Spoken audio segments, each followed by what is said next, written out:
Wife has been using her annual girls trip as an annual hall pass. My wife Gwen, 31F and I Robert, 33 and have been together for 11 years and married for 8. We have a set of 4-year-old twins. Our relationship the last 3 years has been spectacular. We spend at least one night a week together on a date, sex is regular, we discuss everything, have long intimate conversations, and financially we are hitting full stride. Both of us have growing careers. It wasn't always this good, but never has been bad either. We have grown up together. We had a lot of the typical couple issues early on and throughout our 20s. But each challenge just seemed to bring us closer in the end. That's what makes what I found out 2 days ago so much more devastating. My wife has been cheating on me. Every June my wife and her best friend Scarlett take a girls trip. It's been a tradition they've done since they were 18. It's nothing crazy, they usually just pick a nearby touristy town and spend the weekend shopping, or laying by a pool, or doing spot treatments. Nothing too over the top. She has this year's trip already booked and it's in just a couple of weeks. The other day, I was looking at our bank account app, and it wanted some mandatory info verification for privacy's sake. I clicked the button and it went into two-step authorization. Clicked OK and it said it had to send me a code via text, but it's my wife's phone tied to the account. I begrudgingly got up and went and found her phone. I would normally ask but she was napping and I didn't want to wake her. I picked the phone up and hit for the code to unlock since it obviously wasn't going to recognize my face. I know the pin, it's the same thing she uses for everything. Once unlocked she has Snapchat open, and there's a message from her BFF in the chat. It says, "Are you really going to go through with it?" A sense of dread washed over me. I really had no reason to feel this way, but something about the question just felt so off. I thought hard about how my wife would respond, and type back, "Why wouldn't I?" Scarlett responded, "I'm just saying to guys at once is pretty intense." My heart dropped, I couldn't believe what I was seeing. Knowing I couldn't keep the charade up I stopped responding and began looking through the snaps. There were 2 guys I vaguely recognized as being from my wife's past. Unfortunately it's Snapchat, so when I clicked on them there was nothing there. I went into her phone deeper. Nothing in her text or email.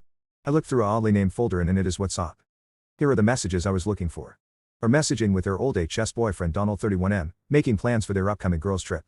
No smoking gun, no sex DS or pics, but definitely flirty.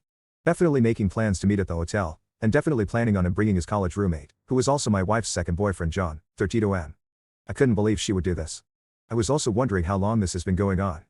There are not a lot of messages, but I could tell that this won't be the first time Donald has joined her on the girls trip. I knew since Scarlett would figure out that I sent that last response, I had to confront my wife when she awoke. When she finally awoke some grueling 45 minutes later, she immediately picked up her phone.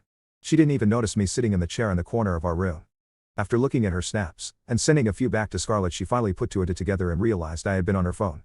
She looked over and finally noticed my presence. Her first words, said in a very aggravated tone were, "Did you go through my phone?" Before I could even get a word out she starts laying into me about invasion of privacy. I became immediately engaged. How dare she blame me for anything? I tell her I know she is cheating, that she's talking to Donald and John, and that her and Scarlett test trip is just a cover. At first she tries to deny everything. Tries to gaslight me. Telling me I'm reading too much into the messages, that she's just catching up with old friends and knew I would act like this, that's why she didn't tell me they were going to get lunch. It was all bullshit. I got so mad this whole thing devolved into just screaming and yelling. I told her I want a divorce, and she said, "Really, you're going to throw away over 10 years over a couple of nothing texts?" Implying I was the one throwing things away, made me see the darkest red, and I said what I knew would get under skin the far more than anything else. I'm not the one throwing it away, you stupid cunt. How I knew this would drive her crazy. She hates that word. She even gets upset when EV characters say it. I've never seen her that mad but it worked. She totally flipped and screamed at me that she does this for us. I was mind blown by that statement, but she wasn't done. I'm paraphrasing from memory but basically she just raged and started spouting off everything. WHYDOYOUTHINKOURELATIONSHIPGDSBSBEVAIYFUCKI IDSERVTIS. It's my free weekend, it lets me handle all the bullshit from the year, resets me. If you can't understand that, that's your problem. So fucking what if I'm crossing some lines? Are you not fucking happy? We had it great, and all it costs is me getting 1 weekend a year off. At this point she softened a little but kept a stern tone. I get it, your pride is hurt, but it has nothing to do with you, this is for me. You can have a great life, I just need this once a year, and you need to make peace with that. We have a good thing going, don't fuck it up because you're mad now. I couldn't believe what I heard. I felt literally woozy in that moment. My chest tightened. This woman was out of her mind. I didn't say a word. I left the room, went to my car and headed for my brother's house. I arrived, I just texted my wife, "I'm at Mickey's, please don't message me, I need time. I've been hanging out here for 2 days just under the guise of generic marital problems." She has texted me each morning asking me to come home and talk. I responded both times, "Not yet. I don't know what to do, I've never been hurt so badly, or so callously.